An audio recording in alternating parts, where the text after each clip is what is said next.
నీలాంజనసమాభాసం రవిపుత్రం యమాగ్రజం ఛాయామార్తాండసంభూతం తం నమామి శనేశ్వరం. జగద్గురువైనటువంటి శనీశ్వర భగవంతుడికి నమస్కారాలు చేస్తూ, ఆయన పాదపద్మాలకి, ఆయన గురువైనటువంటి పరమేశ్వరుడికి పాద నమస్కారాలు చేస్తూ మనము ఈ శనీశ్వరుని యొక్క త్రయోదశి మనకు వస్తుంది. అలాగే సంవత్సరంలో ప్రతిసారి చాలాసార్లు శని త్రయోదశి రావడం, అలాగే ఈ జూన్ 27వ తేదీన మనకి ఈ యొక్క శని త్రయోదశి రావడం, ఇలాంటివన్నీ కూడా ఉన్నాయి. అలాగే శనీశ్వరుడి యొక్క ఇదేమిటంటే శనివారం నాడు శని త్రయోదశి రావడము, ఆ శనివారమే పడుతుంది, త్రయోదశి తిథిలో పడుతుంది. అలాగే శనీశ్వరుని యొక్క మహిమ కూడా మనం చూడాలి. ఈసారి శని త్రయోదశి ఎప్పుడు వచ్చిందంటే మనకి శని ప్రదోష వ్రతం కూడా చేసుకుంటాం. ఆ రోజు జూన్ 27 శనివారం వచ్చిందనమాట. ఆ రోజున శివుడికి ఆ తర్వాత శనికి ఇద్దరికి కూడా పూజలు, అభిషేకాలు ఇవన్నీ కూడా చేసుకోవాలి.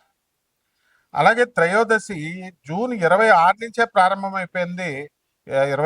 మనకి శుక్రవారం నాడే 10:22 రాత్రి నుంచి. అలాగే జూన్ 28 2026కి తెల్లవారుజామున 12:43, అంటే 27 పూర్తిగా ఉంది కాబట్టి 27వ తేదీన మనం చేసుకుంటాం. ఆ రోజున చేయాల్సింది ఏంటంటే ప్రదోష ముహూర్త పూజ. ఆ ముహూర్తంలో పూజ చేసుకోవాలి. అది మనకి చక్కగా 7-12 సాయంత్రం నుంచి 9-19 మధ్యలో కనుక, అంటే ప్రదోష సమయం అంటే రాత్రులు అనమాట, సాయంత్రాలు. ఆ టైంలో తైలాభిషేకం చేసుకోవాలి. అలాగే శివుడికి అభిషేకం చేసుకోవాలి పాలు నీళ్లతో. అలాగే బేల్పత్రం అంటాం కదండి, అంటే ఈ యొక్క బిల్వదళాలు, మారేడాకులు, అవి వాటితో చేసుకోవాలి. దాన్ని అడవి యాపిల్స్ అంటాం, వుడ్ యాపిల్ లీవ్స్ అంటాము. ఇవన్నీ కూడా 13 ఒత్తులతో మనము ఆరాధన చేసుకోవాలా, దీపాలు వెలిగించాలి. మస్టర్డ్ ఆయిల్, నువ్వుల నూనెతో కానీ, అలాగే నెయ్యి దీపాలు కానీ వెలిగించాలి. అలాగే 13 ఒత్తులు వేయాలన్నమాట ఒక్కొక్క దాంట్లో కూడా. ఈ రకంగా మనం చేసుకోవాలి. లేదా ఒక్కొక్క ఒత్తు చొప్పున 13 ప్రమిదలు పెట్టుకొని వేసుకోండి, లేదా ఒకే ప్రమిదలో 13 ఒత్తులు వేసుకోండి. అసలు శనివని ఎంత భయంకరంగా చిత్రీకరించారంటే, శని 7.5 అంటే ఏలినాటి శని జరుగుతుంది. దాన్నే 7.5 దయ్య అని అంటాము. మరి ఈ సమయాల్లో కేవలము హానే చేస్తుంది అనే విధంగా చెప్పారు. అంటే శని ఏలినాటి శని జరుగుతున్నప్పుడు, అర్ధాష్టమ శని జరుగుతున్నప్పుడు, అష్టమ శని జరుగుతున్నప్పుడు ఓన్లీ బాధలే కనుక పెట్టినట్లయితే, ఓన్లీ కష్టాలే కనుక పెట్టినట్లయితే ఏ మానవుడు బతకలేడండి. ఎందువల్లంటే ప్రతి రాశికి కూడా మనకి 10 సంవత్సరాలకి మనకి అర్ధాష్టమ శని జరుగుతాడు. తర్వాత 20 సంవత్సరాలకు ఒకసారి అష్టమ శని జరుగుతాడు. అండ్ ఈ యొక్క ఏలినాటి శని ప్రతి 30 సంవత్సరాలకి జరుగుతాడు. ఆ ఏలినాటి శని సమయాల్లోనే పెళ్లి చేస్తాడు, స్థిరపరుస్తాడు, ఇల్లునిస్తాడు, స్థలాలు కొనిపిస్తాడు, అంతా కూడా. అలాగే కష్టాలు పెట్టి బంధువులందరినీ కూడా ఒక్కొక్కళ్ళని, స్నేహితుల్ని దూరం చేసి, నువ్వు ఏకాకివి సుమా, నువ్వు ఎక్కడి నుంచి వచ్చావో అది ఆ ప్రయోజనాన్ని నువ్వు తెలుసుకో. మానవ జన్మ ఈటింగ్ అండ్ మేటింగ్ కాదు. మరి ఏమిటి అంటే నీకు మోక్షం తెచ్చుకోవాలి నువ్వు, అందుకోసం నేను పంపించాము. నీ బ్యాలెన్స్ పాస్ట్ కర్మాన్ని బ్యాలెన్స్ చేసుకోవడానికి వచ్చావు. అలాగే నీ భయాల్ని ఎలివియేట్ చేసుకోవడానికి, పోగొట్టుకోవడానికి వచ్చావు. అండ్ నీ అబ్స్టకల్స్ అన్నిటిని కూడా ఓవర్కమ్ చేసుకోవాలి. నీ అడ్డంకులన్నీ కూడా తొలగించుకునేటటువంటి అపూర్వమైనటువంటి సమయం ఈ శనీశ్వరుడు మనకిస్తాడనమాట. అయితే అసలు శని గురించి ఎంత బ్యాడ్ చేస్తారండి? శని ఏదో హాని చేస్తున్నట్టు. అసలు శని గురించి ఏమన్నా తెలుసా? శని భూమి కంటే కూడా, భూమి ఒక గ్రహం అని మనకు తెలుసు కదా, శని కూడా ఒక గ్రహమే. కానీ మనము నవగ్రహాలలో భూమిని మనం తీసుకోం, కానీ మోడర్న్ సైన్స్లో మనం గ్రహం కింద తీసుకుంటాం. ఇప్పుడు ఆ శని ఎంత బరువుగా ఉంటుందండి ఈ యొక్క భూమి కంటే కూడా. ఎన్ని సైడ్లు అంటే వైడర్, ఎంత వెడల్పుగా ఉంటుందంటే డయామీటర్లో 9 రెట్లు వెడల్పుగా ఉంటుంది భూమికి. అంటే భూమిని ఆ చివరి నుంచి ఈ చివరి వరకు మనం కొలిచామనుకోండి, అలాంటివి మనకి 9 రెట్లు, 1 మీటర్ ఇదైతే 9 మీటర్ల స్కేల్ పెడితే అంత వెడల్పు ఉంటుంది శనీశ్వరుడి యొక్క గ్రహం. ఆ తర్వాత దాంట్లో వాల్యూమ్ అంటే ఏంటంటే, ఇప్పుడు ఒక గ్లాసులో ఎన్ని నీళ్లు పడతాయి, చిన్న గ్లాసు పెద్ద గ్లాసు తీసుకుంటాం కదా, ఆ పట్టేటటువంటి దాన్ని వాల్యూమ్ అంటాం. ఆ 700 భూముల్ని అందులో దూర్చామనుకోండి, 700 సైజుల భూముల్ని దూరిస్తే శనిగ్రహంలో దూరిపోతాయి అన్నమాట. అంటే అంత పెద్దది అది వాల్యూమ్, లోపల అంత ఖాళీ ఉంది. ఆ తర్వాత ఈ భూమి అంతా కూడా డెన్స్ దళసరిగా ఉంది. తర్వాత రాకీ ప్లానెట్ అంతా కూడా పర్వతాలు ఇవన్నీ కూడా రాళ్లతో ఉంటుంది. కానీ శని మాత్రం గ్యాస్ అండి. ఈ యొక్క గాలి వాయు రూపంలో ఉంటుంది, చాలా పెద్ద వాయు రూపంలో ఉంటుంది. అది ఎంత లార్జర్ అంటే ఎంత పెద్దగా ఉన్నప్పటికీ కూడా సైజులో మరి లైటర్గా ఉంటుంది, చాలా బరువు చాలా తక్కువగా ఉంటుంది భూమి కంటే కూడా. ఇకపోతే మనకి ఈ కంపేర్ చేసుకోవాలి, ఎందుకంటే భూమి మీద మనం బ్రతుకుతున్నాం, ఆ శని యొక్క ప్రభావం మన భూమి మీద మన మీద పడుతుంది. కాబట్టి ఎనర్జీసే కాకుండా ఆ ప్రతిదీ కూడా ఆ లైట్ పడ్డము, ఆ గ్యాస్ యొక్క ప్రభావాలు, ఎనర్జీస్, ఆ శక్తి మనం ప్రభావితం చేస్తుంది అన్నమాట. అయితే సాటర్న్ ఈక్విటోరియల్ డయామీటర్ని కనుక మనం తీసుకున్నట్లయితే శనిది 120,536 కిలోమీటర్ల అంత వెడల్పు ఉంటుందండి. అంటే 74,898 మైళ్ళు అనమాట. అలాగే మనకి భూమిని కనుక మనం తీసుకున్నప్పుడు మనకి 74,898 శని అయితే కేవలం 7,917 మైళ్ళు మాత్రమే ఈ యొక్క ఈ భూమిది ఉంది. ఇక వాల్యూమ్ల విషయంలోకి వచ్చేసరికి మనకేమవుతుందంటే ఘన పరిమాణము 764 భూముల నుంచి 766 భూముల్ని ఆ యొక్క శనిగ్రహంలో ఇమర్చొచ్చు మనం. తర్వాత 95 రెట్లు బరువు ఉంటుంది భూమి కంటే కూడా. ఈ యొక్క సాటర్న్ 95 టైమ్స్ మోర్ మ్యాసివ్ దాన్ ఎర్త్. అయితే మరి బరువులో కూడా గాలి ఉన్నప్పటికీ కూడా చూడండి, బట్ ఏమంటున్నాడు, Saturn is massive compare to earth. భూమే ఎంత బరువు ఉంటే అసలు శని ఇంకా బరువు అనమాట. గ్యాసులతో ఉండి కూడా అంత బరువు ఉంది చూడండి. అయితే ఈ విజువల్ స్కేల్ని కనుక మనం తీసుకున్నట్లయితే ఒక నికెల్, ఒక చిన్న ఉంగరం తీసుకున్నాం అనుకోండి, దాని ఉంగరం సైజులో స్టాండర్డ్ నికెల్ లాగా మనం తీసుకుంటే వాలీబాల్ సైజులో శని ఉంటాడనమాట.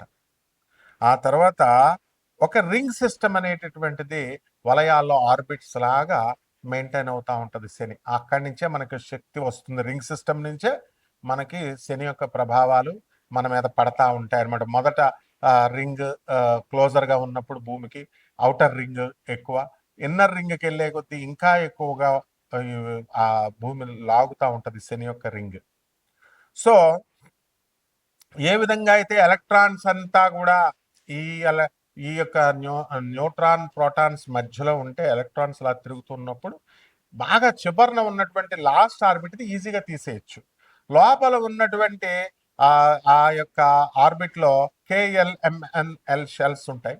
ఆ దగ్గరగా ఉన్నటువంటిది ప్రోటాన్స్ కి న్యూట్రాన్స్ దగ్గర ఉన్నది పీకడానికి ఎక్కువ ఎనర్జీ అవసరం. ఇదే విధంగా సేమ్ రూల్ అప్లై అవుతుంది మనకి. ఇక అందువల్లనే శని యొక్క ప్రభావం అనేటటువంటిది చాలా అధికంగా మన మీద పనిచేస్తుంది. ఎప్పుడు అర్ధాష్టమం, అష్టమం, తర్వాత ఈ యొక్క ఏలినాటి శని జరుగుతున్నప్పుడు. ఇకపోతే మనకి ఈ వీటితో శని గ్యాస్ జైంట్ అన్నాం కదా, ఏముంటుందండి డెన్సిటీ డిఫరెన్స్ ఏమిటి అని అంటే, ఈ యొక్క భూమి కంటే కూడా శని చాలా పెద్దగా ఉంటుంది, ఎక్కువగా హైడ్రోజన్ హీలియం గ్యాసులతో నిండి ఉంటుంది. అందువలన వెరీ లో డెన్సిటీ, సాంద్రత అనేటటువంటిది చాలా తక్కువగా ఉంటుందన్నమాట. సో వాటర్ కంటే కూడా లైటర్గా ఉంటుంది, నీళ్ళ కంటే కూడా చాలా పలచగా ఉంటుంది ఇది అక్కడ ఉన్నటువంటి గ్యాస్ అనమాట. సో మనము ఏం చేయాలి అని అంటే, ఒక పెద్ద ఓషన్ మహాసముద్రాన్ని కనుక మనం తయారు చేసినట్లయితే అందులో మనము ఈ యొక్క ఈ శనిని కనుక వేస్తే ఆ పైన బంతిలాగా అది తేలిపోతుందన్నమాట. సో ఇక్కడ మనము సాలిడ్ సర్ఫేస్ అనేటటువంటిది చుట్టూ బయట అంచులాగా ఉండదన్నమాట. శనికి సాలిడ్ సర్ఫేస్ ఉండదు, and only composed of hydrogen హీలియమే ఉంటుంది. కాబట్టి గ్యాస్ నుంచి లిక్విడ్గా మారుతుంది. అదే అనమాట మన జాతకాలు మారడం అంటే. గ్యాస్ నుంచి లిక్విడ్ స్టేట్కి, లిక్విడ్ నుంచి సాలిడ్ స్టేట్కి, ఇవన్నీ కూడా మనం చదువుకున్నాం. అలా మనకి ఈ మారుతున్నప్పుడే మనకి చక్కటి ఫలితాలు, శుభ ఫలితాలు, చెడ్డ ఫలితాలు అనేటటువంటి ఇవ్వడం జరుగుతుంది. కాబట్టి డెన్స్ సెంట్రల్ కోర్ ఉంటుంది. అక్కడ ఉన్నటువంటి వాతావరణాన్ని కూడా మన మీద ఏ విధంగా ఉంటుంది, అక్కడ ఏముంటుందంటే 96% హైడ్రోజన్ ఉంటుంది, అలాగే 3% నుంచి 4% హీలియం ఉంటుంది, అలాగే ఇక ట్రేస్ అమౌంట్స్ కొద్దిగా అమోనియా, మిథేన్, వాటర్ ఐస్ ఇవన్నీ కూడా ఉంటాయి. కాబట్టి ఈ యొక్క దీనికి ఏంటంటే ఒక డెన్స్ కోర్ ఆఫ్ రాక్ ఉంటుంది, మెటల్స్, ఐరన్ అండ్ నికెల్ దొరుకుతుంది. అందువలనే మనము శనికి ఇనుముకి సంబంధం అంటాం. శని గ్రహం అంతా కూడా ఐరన్ అండ్ నికెల్ ఎక్కువ ఉంటుంది. ఆ శని గ్రహం బలంగా ఉన్నటువంటి వాళ్ళకి అందువల్లనే ఫెర్రస్, మనకి మోకాళ్ళ నొప్పులు ఇవన్నీ కూడా రావు. ఎముకల నొప్పులు స్ట్రాంగ్ గా ఉంటాయి అనమాట. ఎముకల నొప్పులు అవి ఉండవు అనమాట. ఫస్ట్ బోన్ స్ట్రాంగ్ గా ఉంటాయి. అండ్ ఈ ఐసెస్ 10 to 15 times the mass of the earth వరకు కూడా మనకి ఇవి బరువుగా ఉంటుంది.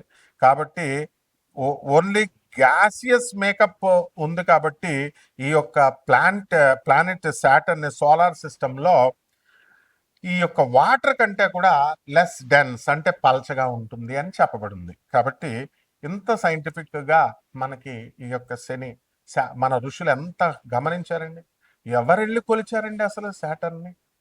మన మోడర్న్ సైన్స్ ఏమో శాటిలైట్స్ని వదిలి ఇలా కనిపెడితే, మన ఋషులు చెప్పింది, ప్రాచీన ఋషులు ఏన్షియంట్ ఆస్ట్రాలజీలో ఆస్ట్రానమర్స్ అంతా కూడా ఎంత ఈజీగా చెప్పారు. ఆర్యభట్ట వీళ్ళంతా, వరాహమిహిరుడు వీళ్ళంతా సేమ్ ఇనుముకే సంబంధం అని ఎందుకు చెప్పారండి? అక్కడ ఐరన్ అండ్ నికెల్. అలాగే గ్యాసియస్ చూడండి, శని అనుగ్రహం ఉన్నటువంటి వాళ్ళు, శని నక్షత్రాల్లో పుట్టినటువంటి వాళ్ళు గ్యాస్ కొడితే వాళ్ళు ఉబ్బిపోతారు. వాళ్ళ కోపం వస్తే తిడతారు. అలాగే లోపల మనసులో లోపల ఉంటుందన్నమాట. ఏదో ఒకటి వాళ్ళకి ఏదైనా ఇది రహస్యం అని చెప్తే వాళ్ళు ఉంచరు, బయట చెప్పేస్తారు, కక్కేస్తారు. ఇవన్నీ కూడా కొరిలేట్ చేసుకోవాలని చదువుకోవాలి. అంతేగాని చేతబళ్ళు పెడతాం, మరుగు మందు పెడతాం, తర్వాత ఈ యొక్క చేతబళ్ళు తీసేస్తాం. చేయడం రానుడికి తీయడమేంట్రా? అసలు ఏదైనా సమస్య వస్తే దానికి సమస్యకు పరిష్కారం కనిపెడతారు. చేయడమే నాకు చూడండి విచిత్రం. తంత్రగాళ్ళని చెప్పుకుంటారు, మంత్రగాళ్ళని. ఏమి రావు ఈ బోగస్ గాళ్ళకి. ఏంటంటే ఏమని చెప్పుకుంటారు, ఇప్పుడు ఏదైనా చేస్తే అది చేయడం వస్తే ప్రాబ్లం ఉంటే దాని సొల్యూషన్ కనిపెడతారు. ప్రాబ్లం ఏంటో నీకు తెలియదు, చేయడం రానుడికి తీయడం ఏమొచ్చు అంటే, నాకు చేయడం రాదు తీయడం వచ్చానంటే వాడు బోగస్ గడ్ అని అర్థం, ఫేక్ గడ్ అని అర్థం. నెక్స్ట్ మరుగుమందులు అంటారు. వశీకరణాలు అంత తేలిక. ఈ వీళ్ళకి ముందు వాళ్ళ పిల్లల వశీకరణాలు అయి ఉండరు, వాళ్ళ మాట ఎవరు వినరు. తర్వాత ఈ యొక్క ఇక ఇంకేమిటండి, జాతకాలే మార్చేస్తాం మేమే దేవుళ్ళు అని చెప్తారు. ఇలాంటి బోగస్ గాళ్ళు దేవుడు. అందుకే వీళ్ళకి కరెక్ట్ మొగుడు గోగినేని బాబు దిగుతున్నాడు. గోగినేని బాబు ఏం చెప్తాడంటే, బాగా ఇదొకటి ఫ్యాషన్ అయిపోయింది అనమాట. గాలి చూసావా, గాలిని చూపిస్తావా, అలాగే దేవుడు కనబడడు అని. అందుకే కరెక్ట్ మొగుడు ఏం చెప్పాడు, సౌండ్ ఏమవుతుందండి, వినబడుతుంది. ఆ వినబడిన సౌండ్ కంటికి నేను చూపిస్తాను రా, కంటికి నువ్వు చూడగలవా కంటితో ఆ సౌండ్ని అని అడిగాడు. కరెక్ట్ అతను చెప్పింది. ఇప్పుడు నీకు శబ్దం వస్తుంది, దానికి మీటర్ ఉంది కొలవడానికి. నీ సిగ్నల్స్ ఉన్నాయి, మీటర్ ఉంది కొలవడానికి. గాలి ఉంది, మీటర్ ఉంది కొలవడానికి. ఇవన్నీ భౌతికాలు. దేవుడిని నేను చూసేసా, దేవుడితో నేను మాట్లాడేస్తా, దేవుడు నాకు ప్రత్యక్షమైపోయాడు, దేవుడు నా ఒంటి మీదకి వచ్చాడు, ఇటువంటి బోగస్ నా కొడుకులందరినీ కూడా చాలా జాగ్రత్తగా మీరు ప్రోత్సహిస్తే ముందు శనీశ్వరుడు మిమ్మల్ని తోలు తీసేస్తాడు. మీరు ఎన్ని నువ్వులు వేసినా, ఎన్ని వేసినా కూడా మిమ్మల్ని కేవలం బోగస్ గాళ్ళ మాటలు విన్నా, వాళ్ళ వీడియోలు విన్నా మీరు సర్వనాశనం అయిపోతారనమాట. అదే సాడే సాత్ అంటే శని పట్టుకోవడం అంటే ఆ వాళ్ళని, అలాంటి వాళ్ళు అయోగ్యుల మాటలు విండి, చదువు సంజలు లేని వాళ్ళ మాటలు వింటే, అలా చెప్పిన అశాస్త్రమైనటువంటి, అవైధికమైనటువంటి వింటే అవుతారు. ఇప్పుడు ఒక్కొక్క రాశి వారిగా ఈ జూలై నెలలోనే కాకుండా ఇప్పుడు ఉన్నటువంటి గ్రహ పరిస్థితులను బట్టి చక్కగా ఈ 2026 సంవత్సరంలో మీ జాతకాలు ఒక్కొక్క రాశి వారిగా మనం ఎలా ఉందో, ఈ శని యొక్క ప్రభావం ద్వారా మీకు ఎలా ఉందో మనం తెలుసుకుందాం. కుంభరాశి. ఈ కుంభరాశి వారికి అందరికీ కూడా ఏలినాటి శని జరుగుతుంది. కాబట్టి ఖచ్చితంగా మీరు ఈ యొక్క శని త్రయోదశి రోజున శనికి అభిషేకాలు చేయాల్సినటువంటి అవసరం ఉంది. శనికి పూజ చేసుకోవాల్సినటువంటి అవసరం అధికంగా ఉంది. అలాగే ఈ యొక్క మనకి ఈ కుంభరాశి వారికి అందరికీ కూడా ఏలినట్స్ అని జరుగుతుంది కాబట్టి మీకు కొన్ని కష్టాలు కలగడానికి అవకాశాలు అధికంగా ఉంటాయి.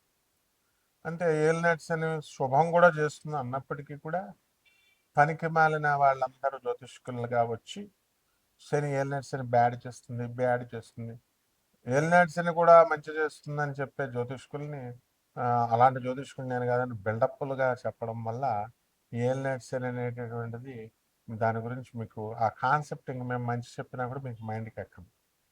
కాబట్టి ఈ యొక్క కుంభరాశిలో ఉన్నటువంటి వాళ్ళకందరికీ కూడా మనకి రవి కూడా జూలై 16 తర్వాత సంతాన స్థానంలోకి వస్తున్నాడు. తద్వారా ఈ కుంభరాశి వారందరూ కూడా మనకి షష్ఠ స్థితిగతులు అవుతున్నాడు రవి. అద్భుతమైనటువంటి ఫలితాలు మీకు వస్తాయి. గురుడు కూడా కర్కాటక రాశిలో ఉండి మీ శత్రువులపై ఆధిపత్యాన్ని సంపాదిస్తాడు. ధనాన్ని అధికంగా మీరు సంపాదించడం జరుగుతుంది.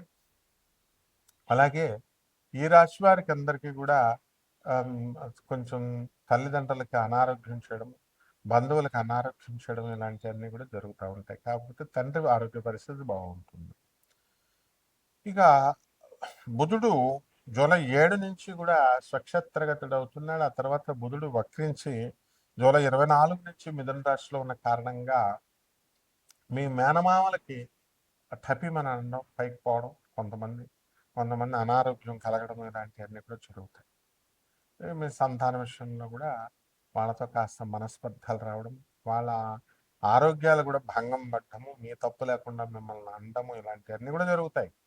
కమ్యూనికేషన్స్ దానివల్ల మీరంతా కూడా ఏలినట్స్ జరుగుతుంది కాబట్టి మీరు బంధుమిత్రులతో మాట్లాడడం అనేసి తక్కువగా మాట్లాడడం అనేటటువంటిది చేసి ఎక్కడైతే ఆర్గ్యుమెంట్స్ లేకుండా ఉంటారో అప్పుడు సుఖశాంతులతో మనశ్శాంతితో ఉండడం జరుగుతుంది.